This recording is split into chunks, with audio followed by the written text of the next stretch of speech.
On the same day that Republicans and Democrats in both the House and the Senate told Pam Bondi that you're going to get your butt down here to Congress and give us an update on where we're at with releasing the Epstein files, Ghislaine or Ghislaine, whatever the hell you want to call this horrible human being, Maxwell, had her lawyers file a motion with the courts telling them, y'all got to stop the release of these Epstein files because my client is eventually going to request a new trial. She wants to be released from prison, and we want to do the whole thing over again.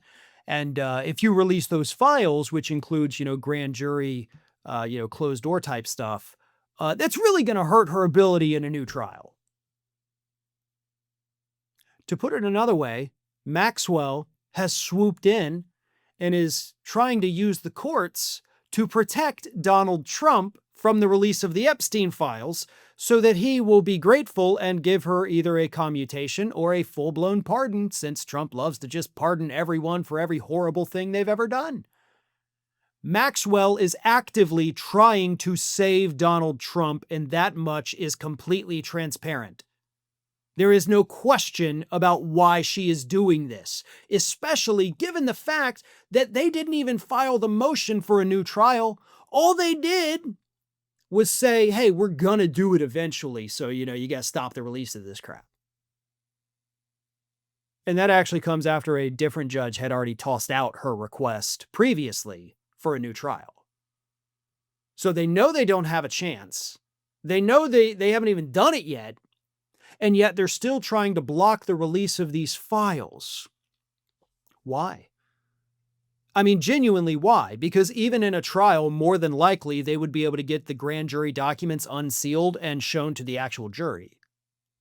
So that doesn't make any sense, right? Their argument holds no water. Unless, of course, you realize that they're not being honest, they're not being forthright, and they're actually only trying to block the release of the files so that Trump doesn't get embarrassed, and then, of course, he'll repay Maxwell at a later time. That's what's going on here, folks. That's why Maxwell is swooping in. She is living her best life, getting the, quote, princess treatment from the former guards who exposed what's going on there. And she still wants out. She still wants more. She still thinks that she has a life on the outside of prison, which is odd. Maxwell is one of the most despised human beings on the face of planet Earth, around the world. Not just here in the United States. Like, there's nowhere she's going to go where she's going to be able to get a job. There's nowhere she's going to go where people are going to be nice to her. Okay, she will basically have to live the rest of her life in hiding, which means just stay in jail. You're safer there.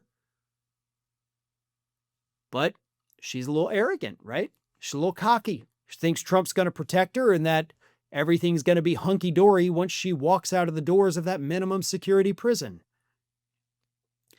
If Trump commutes her sentence, if he pardons her, there will be full-on riots across the country. And it will be one of the few times where you have the left and the right come together to say, let's tear shit down. And I'll probably be right there with you. Not committing any crimes, obviously, but there will be riots if he lets her go. And I don't think Trump's smart enough to know that. Trump rewards loyalty regardless of the cost. And Maxwell's court filing, attempting to get these documents basically sealed and locked away for eternity, is about the most ultimate loyalty that Trump could ever ask for. And I guarantee you, he is going to repay her somehow in a way that is going to piss off everybody else. Scientists recently discovered a new evolutionary trait in puppies, and it's that they cannot grow up and reach their full potential unless you subscribe to this channel. Don't do it for me, folks. Do it for little Atlas and Judge here. Good boys. You do good. You want to say something? No? Okay.